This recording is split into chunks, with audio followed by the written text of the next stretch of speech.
ভাগ্নে, তোরে বলে পুলিশে খুঁজতেছে। হ্যাঁ মামা, বুঝতেছি তো। তোমার প্যানের ভাগ্নে, পুলিশে কেন খুঁজতেছে আমার কয় খুলে ক। মামা, আমি রাস্তা দিয়ে যাচ্ছিলাম, তা দেখলাম একটা ফকির ভিক্ষে করতেছে। হুম।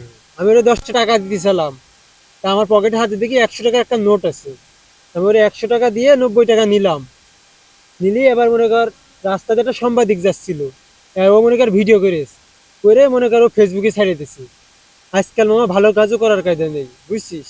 পুলিশ কেসে গেছে। এই জন্যই পুলিশ কেস হয়ে গেছে মামা, এই জন্যই পুলিশ আমার খুঁজতেছে। মানুষ তো সত্যি কথা বিশ্বাস করে না। তোর কি কব তোর? 10 টাকা নেই, তুই 100 টাকা ভাঙে কেটে দিতে গেলি, তুই একবার দিবি না, একবার শেষ।